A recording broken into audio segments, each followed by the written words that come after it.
Hermanos, buenas noches. Les saludo en el nombre de nuestro Señor Jesucristo. Hoy, miércoles 5 de julio, vamos a continuar con el estudio bíblico de la semana pasada que se denominó la parábola del siervo fiel o infiel. En esta oportunidad vamos a ver más de esa parte de la infidelidad del creyente.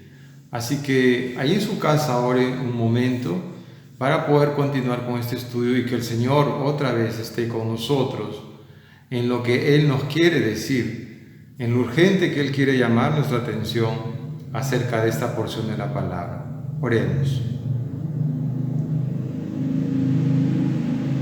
Bien, hermanos, vamos a volver a leer el Evangelio según San Lucas, capítulo 12, versículos 41 al 48. La palabra del Señor dice así: Entonces Pedro le dijo: Señor, ¿dices esta parábola a nosotros o también a todos? Y dijo el Señor: ¿Quién es el mayordomo fiel y prudente al cual su Señor pondrá sobre su casa, para que a tiempo le dé su ración? Bienaventurado aquel siervo al cual, cuando su Señor venga, le haya haciendo así. En verdad os digo que le pondré sobre todos sus bienes.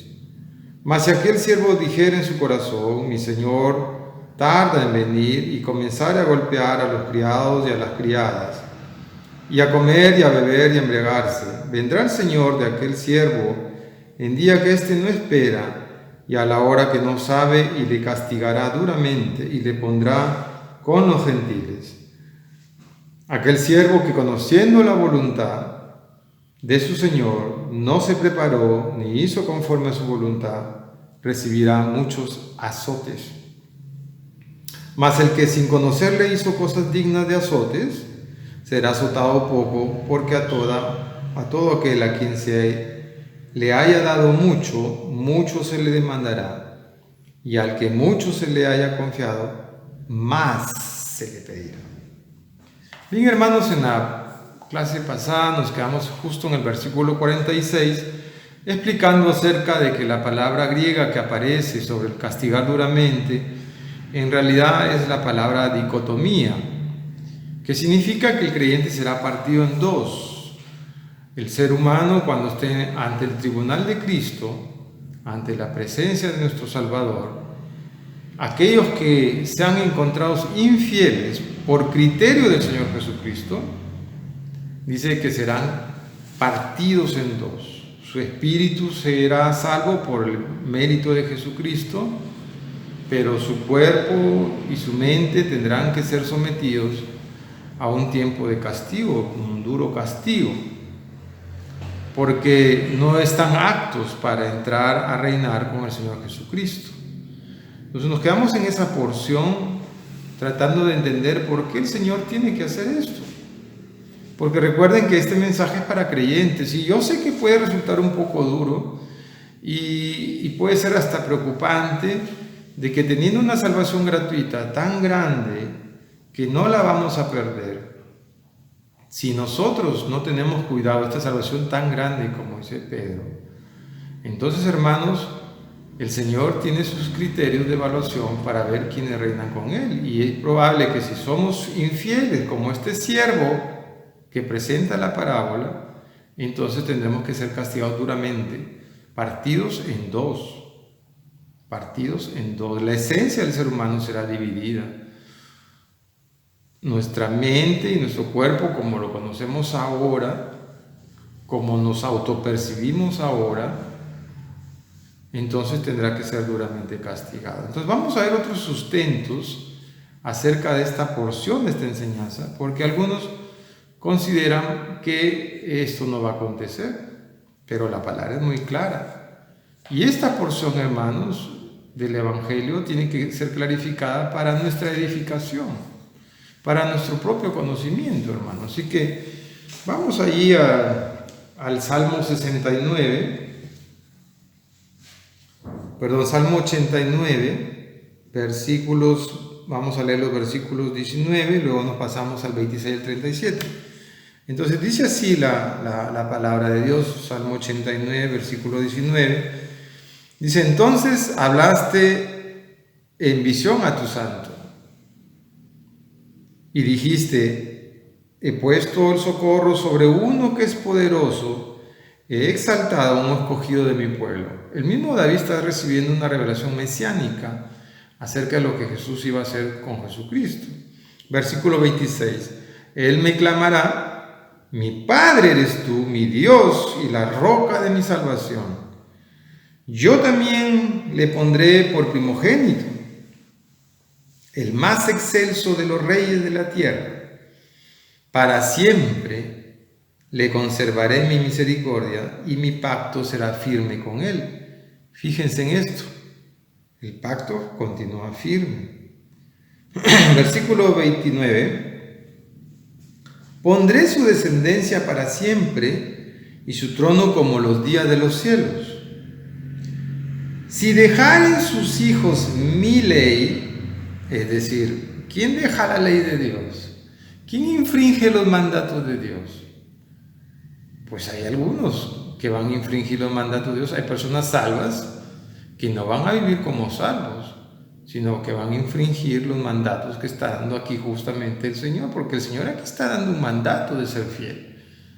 No es cualquier cosa, no es cualquier llamado, no es que está diciendo si quieres ser fiel, si puedes.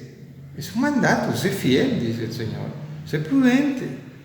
Entonces dice, y si alguno de mis hijos dejaren mi ley, versículo 30, y no anduvieren en mis juicios, si profanaren mis estatutos y no guardaren mis mandamientos, entonces castigaré con vara su rebelión y con azotes sus iniquidades. Mas no quitaré de él mi misericordia, ni falsaré de mi verdad. No va a quitar la misericordia. Es decir, Jesús ya nos salvó jurídicamente por el acto de él, no por nosotros. Y eso es un don de Dios, un regalo de Dios para librarnos de la muerte eterna que es el infierno. Pero ahora el creyente necesita tener una relación con Dios en perfecta armonía. El Señor está pidiendo fidelidad.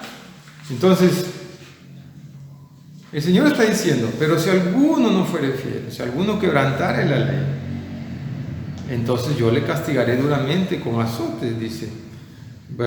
Versículo 34, no olvidaré mi pacto, ni mudaré lo que ha salido de mis labios. Una vez he jurado por mi santidad y no mentiré a David, su descendencia será para siempre, la salvación es eterna, no se pierde, y su trono como el sol delante de mí, como la luna será firme para siempre y como un testigo fiel en el cielo. O sea, los salvos, los creyentes, los siervos de Dios, que le fallen en este tiempo desde que hemos venido a Cristo hasta el día de nuestra presencia en el tribunal de Jesús, hasta ese tiempo, dice que van a ser castigados, pero no destruidos, porque recuerden que la salvación empieza en el Espíritu, y esa es la salvación eterna que no depende de nosotros. Pero luego viene la salvación de la mente, que es el alma, que ya es la renovación del alma, porque cuando nos salvamos del Espíritu somos regenerados, la semilla vuelve a ingresar a nosotros, Cristo vuelve a nacer en nosotros, somos regenerados, pero la renovación es del alma, de la mente. Y luego viene ya la última etapa de la salvación del cuerpo, en el día de esta resurrección, donde estaremos frente al tribunal de Cristo. Así que, como la salvación tiene esos, digamos, etapas o tiempos, entonces tenemos que entender que si bien es cierto, no perdemos la salvación del Espíritu, sí podemos ser castigados en nuestro cuerpo y en nuestra mente. Pero no significa que perdamos la salvación, sino será un castigo duro, como ya la expresión es que sana. Y van a ser castigados, no destruidos, como si la destrucción eterna de lo que Jesús llama a las cabras. ¿Recuerdan ustedes ese pasaje de Mateo 25, versículos 31 al 46? Vamos ahí un ratito a Mateo 25, versículos 31 al 46. Vamos ahí a leer rápidamente lo que dice la palabra de Dios. Dice: cuando el Hijo del Hombre venga en su gloria y todos los santos ángeles con él. Aquí dice con todos sus ángeles, pero si usted lee en 1 Tesalonicenses capítulo 3 verso 13, Ahí dice que viene con todos los santos, dice textualmente en 1 Tesalonicenses 3:13, para que sean afirmados vuestros corazones, irreprensibles en santidad delante de Dios y nuestro Padre, en la venida de nuestro Señor Jesucristo con todos sus santos. Así que aquí Mateo está diciendo con sus ángeles para el tribunal de Cristo, pero juzga a su pueblo, como lo estamos estudiando ahora, y luego va a venir con todos sus santos, los santos que han pasado el tribunal de Cristo. Por eso dice, volvemos a Mateo capítulo 25, verso 31, cuando el Hijo del Hombre venga en su gloria y todos los santos ángeles con él, entonces se sentará en su trono de gloria, ¿no? Va a sentarse en su trono de gloria. Y lo que continúa es lo siguiente, y serán reunidos delante de él todas las naciones y apartará los unos de los otros, como separa el pastor las ovejas de los cabritos, de las cabras que estoy hablando. Entonces dirá también a lo de la izquierda, nos lo saltamos del versículo 41, entonces dirá también a lo de la izquierda, apartados de mí, malditos al fuego eterno, preparado para el diablo y sus ángeles. Porque tuve hambre y no me diste de comer, tuve sed y no me diste de beber. Nos saltamos al 45. Entonces le responderá diciendo, de cierto os digo, que en cuanto no lo hicieron a uno de estos más pequeños, los más pequeños somos nosotros, tampoco a mí lo hicisteis, e irán estos al castigo eterno. Aquí la palabra castigo eterno ya no es dicotomía. Aquí la palabra en griego es aiónico, que significa ya eterno. Ese sí es un castigo eterno, es otra palabra que está usando aquí, porque este es juicio a las naciones. ¿Y qué es el juicio a las naciones? Después del tribunal de Cristo, cuando Él esté juzgando a los fieles y a los infieles, premiando a los fieles, castigando a los infieles, Él va a bajar a la tierra. Y en la tierra va a haber gente sobreviviente del Armagedón, sobreviviente de todos los juicios antes de su advenimiento. Va a haber gente que sobreviva. Dice la palabra de Dios que sobrevivirá 1/3 de toda la humanidad.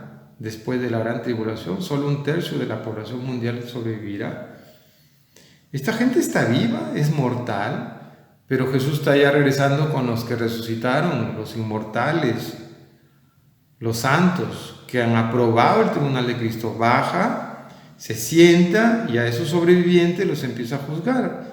Y le dice que ellos estuvieron en 2 circunstancias. Una circunstancia es que durante su vida ellos ayudaron a sus pequeños. ¿Quiénes eran sus pequeños? Obviamente la iglesia. Y a los que tuvieron buenas obras con la iglesia, a los que ayudaron de alguna manera a la iglesia, ellos serán bendecidos, porque recuerden que en muchas oportunidades Jesús dice que basta que le dé un vaso de agua a unos escogidos, tendrá su recompensa. Esa es la recompensa. Esa es la recompensa. Y entonces a los que nos atribulan ahora, no dice la palabra que Dios vendrá a castigar a los que nos atribulan. Entonces, durante estas épocas finales, nosotros ya estamos siendo tribulados. Venimos siendo atribulados, seguiremos siendo atribulados probablemente. Y la gente que nos atribula en el día del juicio a las naciones sobrevivientes, después de la gran tribulación, el Señor a ellos los va a castigar duramente. A ellos les llaman las cabras. Ellos ya no tienen salvación. Ya ellos han nacido para ser destruidos. Entonces por eso dice que a las cabras, que no hicieron nada por sus menores hijos, a ellos sí los manda el castigo eterno. Y el castigo eterno sí es el infierno, sí es el Gehenna, sí es la oscuridad, la muerte eterna. Y justamente estos señores que son castigados después del juicio de las naciones, ellos van de frente al infierno. Porque el infierno es inaugurado por estas cabras. El infierno aún está vacío, no hay nadie en el infierno. La gente está en la muerte, que es un estado de espera para ser juzgados. Todos los que mueren están en un estado de espera para ser juzgados. Es una estancia temporal. Pero el Gehenna, que es distinto del Hades, que es el infierno, el Gehenna es el infierno, ahí aún no hay nadie.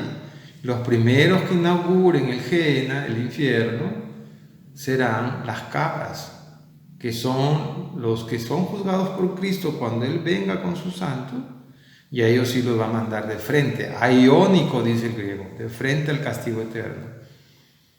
Luego ahí también van pues el anticristo y el falso profeta y todos los que fueron marcados por la bestia. Todos ellos también van con estos, porque todos aquellos seguidores de la bestia, del anticristo, ellos también ya van a inaugurar el infierno junto con las cabras, porque ellos van a ser destruidos cuando Jesús venga, pero los sobrevivientes tienen un juicio aparte. ¿Ok, hermanos? Entonces, estas cabras sí van de frente. Este Mateo 25 es después de la venida de Jesús de Mateo 24. Entonces son cosas diferentes, son eventos distintos. Tal vez usted lo vea complicado, pero si lo vuelve a repasar va a comprender.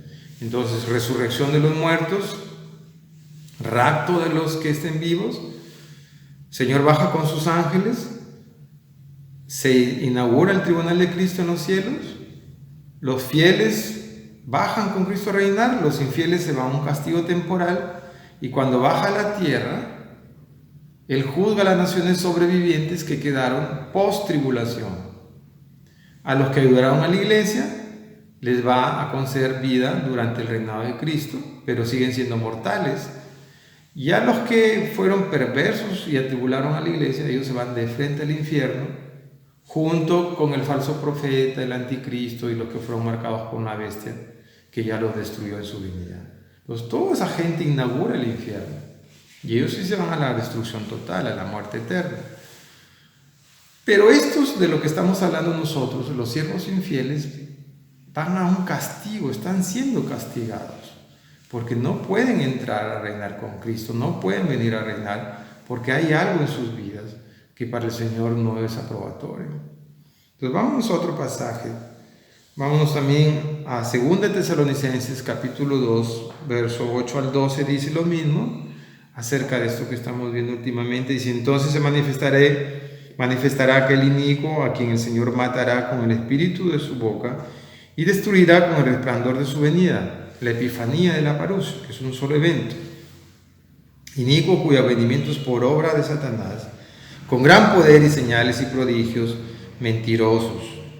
Versículo 2, miren, importante. Y con todo engaño de iniquidad para los que se pierden, por cuanto no recibieron el amor de la verdad para ser salvos. Estos son las cabras para ser salvos. Nunca se van a salvar porque eran inicuos y prefirieron escuchar a la bestia, al anticristo. Por esto Dios les envía un poder engañoso para que crean la mentira, a fin de que sean condenados todos los que no creyeron a la verdad, sino que se complacieron en la injusticia. Estas son las cabras y van de frente a una destrucción total. Nosotros no estamos hablando de las cabras aquí, estamos hablando de los infieles. Entonces, vamos ahora a retrocedamos un poquito en el tiempo y recuerden que el Antiguo Testamento es figura de todo lo que debe venir. Recuerden que en Levítico 23 se habla de cómo Cristo va a ser la espiga, las primicias golpeadas, zarandeadas, ¿verdad? Y todas esas fiestas judías son figura de lo que iba a ser Cristo. Entonces, en Levítico, por ejemplo, también cuando se llegaba el sacrificio para la expiación de pecados, el animal era igual, separado en partes. Era una dicotomía, digamos, plural. Al animal se le sacaba el corazón, las tripas, la grasa, los intestinos, se descuartizaba el animal, dando una figura no solo del Mesías, sino de que el ser humano, cuando sea juzgado el creyente, sobre todo el creyente también tendrá una especie de división.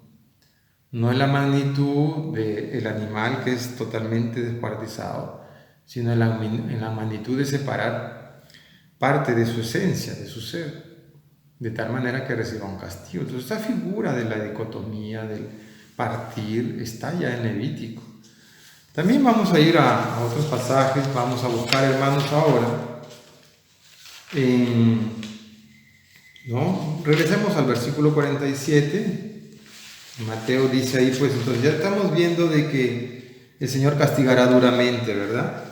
Castigará duramente y dice que los pondrá con los infieles. El Señor va a poner a sus hijos con los infieles. Entonces, ¿qué nos dice el Señor? ¿Qué más nos está diciendo? Versículo 47.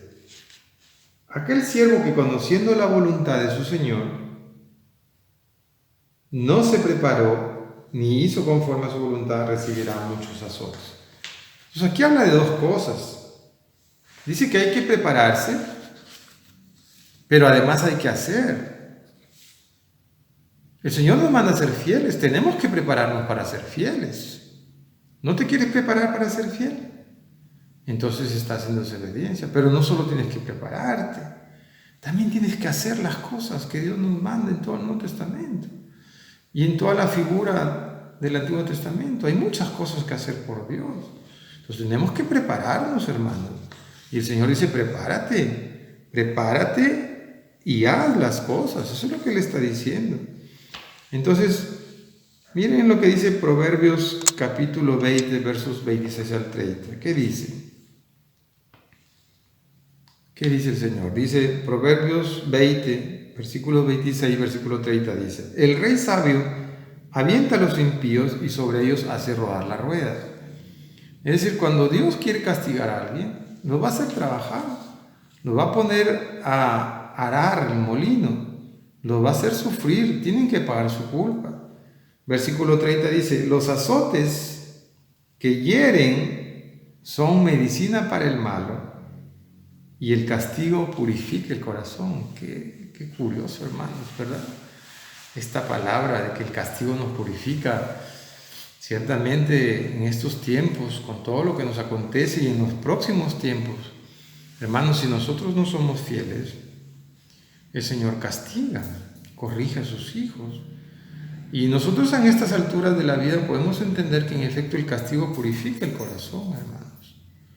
Y no lo hace Dios para destrucción, lo hace porque nos ama, porque quiere purificarnos, quiere que dejemos nuestras maldades.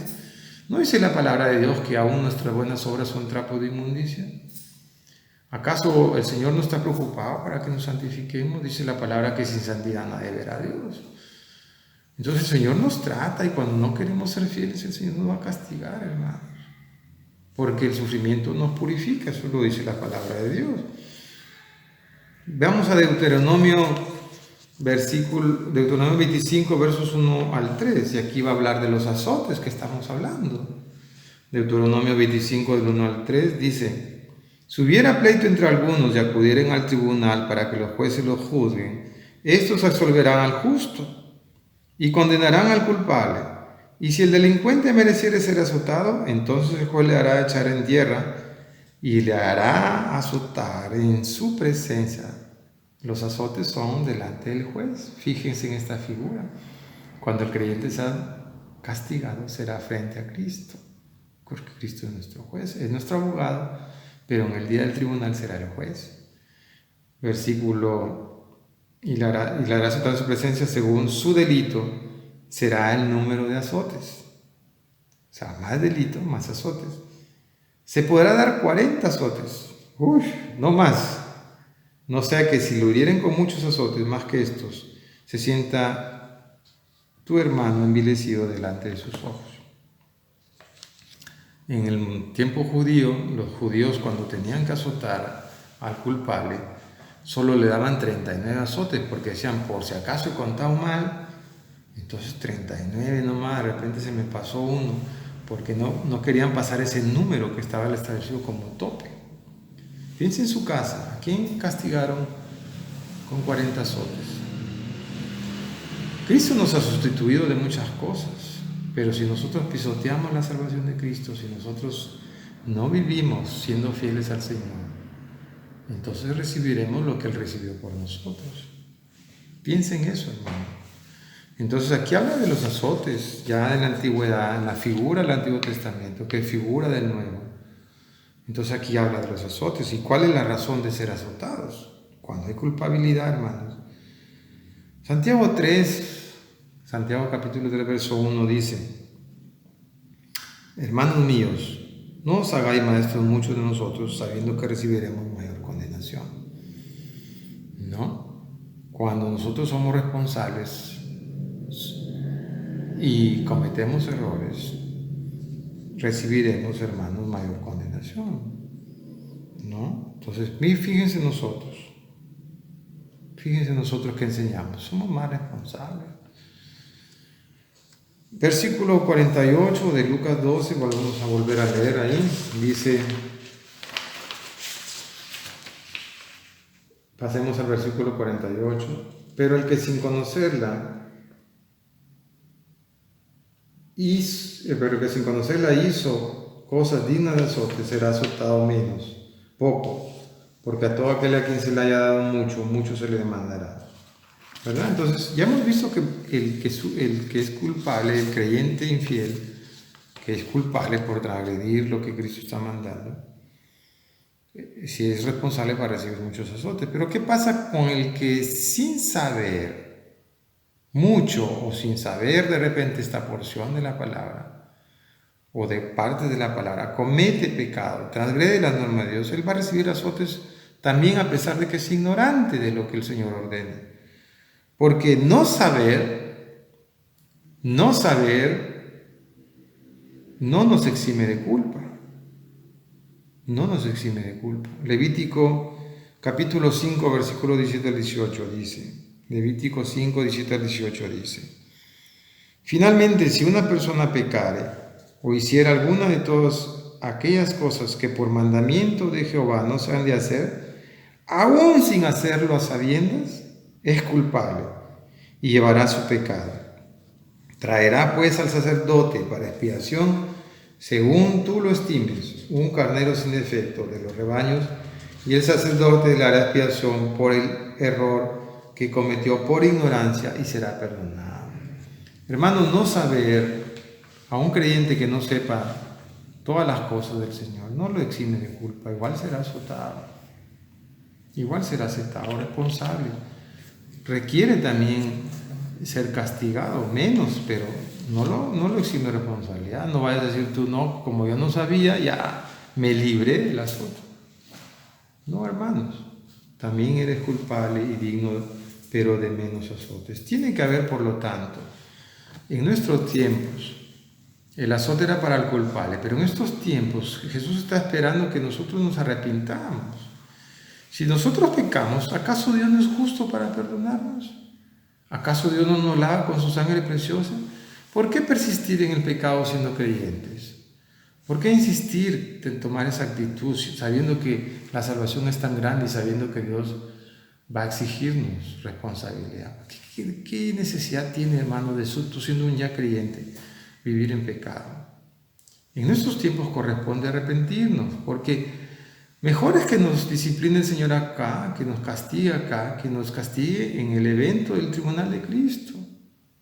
Porque dice que te desplazará con los infieles y ahí será el lloro y el crujir de dientes.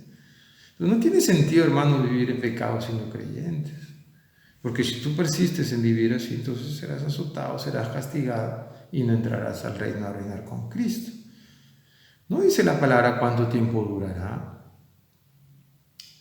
No, vemos que son 40 azotes, pero en la antigüedad ahí no sabemos, pero estos son sombras de lo que nos sucederá si somos responsables. Entonces, hermanos, requerimos un arrepentimiento. Vamos a Hechos capítulo 3, versos 17 al 19. Dice, pero ahora, hermanos, sé que por ignorancia lo habéis hecho, como también vuestros gobernantes.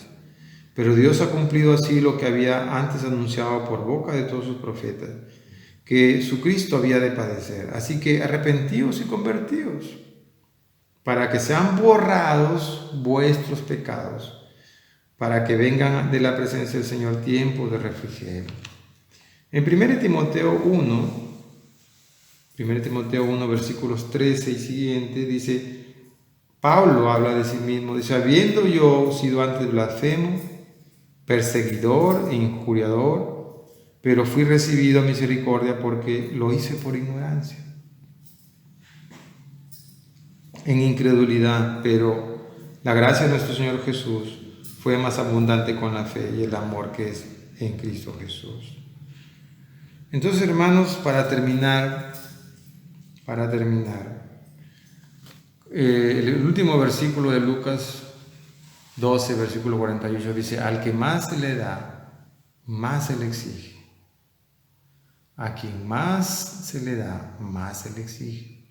Vamos a Amós capítulo 3, versículo 2, dice lo siguiente: a vosotros solamente he conocido de todas las naciones, se supone, de todos los pueblos, de todas las familias, dice, de la tierra. Por lo tanto, os castigaré por todas vuestras maldades. Hermanos, Israel sufrió mucho porque era el único pueblo que Dios había escogido de entre tantos. Tenían mucha responsabilidad en sus manos y fueron castigados duramente por infieles. Hoy en día nosotros hemos sido salvos por gracia y somos más responsables porque conocemos la luz, somos la luz, conocemos la verdad. Y en nosotros descansa mucha responsabilidad, hermanos.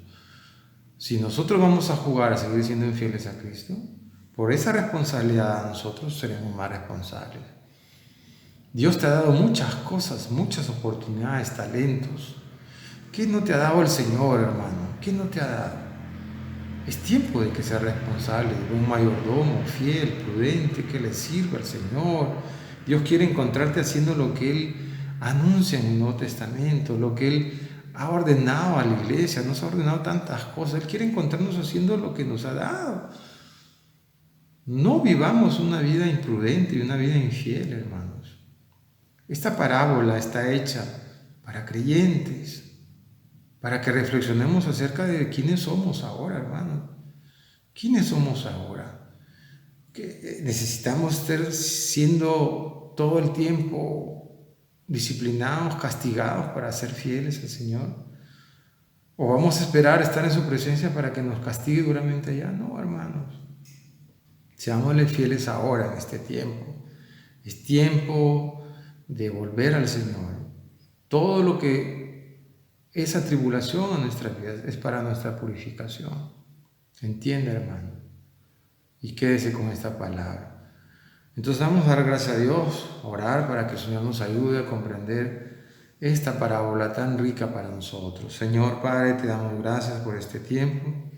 Te pedimos perdón si tenemos pecados ocultos, perdón si somos infieles, si no estamos haciendo lo que sabemos hacer, si hemos preferido, Señor, continuar con el pecado pisotando tu sangre, perdónanos y a partir de hoy empecemos una nueva vida. No queremos ser castigados el día de tu venida, sino que queremos entrar a las bodas, queremos venir a reinar a la tierra, queremos, Señor, ser tus santos. Tú sabes que nos esforzamos en ser fieles. Bendice nuestra fidelidad en el nombre de Cristo. Amén. Bien, hermanos, Dios los bendiga en nombre del Padre, del Hijo y del Espíritu Santo, y que esta enseñanza quede en sus corazones y el Señor añada lo que yo no puedo decir. Muchas bendiciones, hermanos. Dios los bendiga.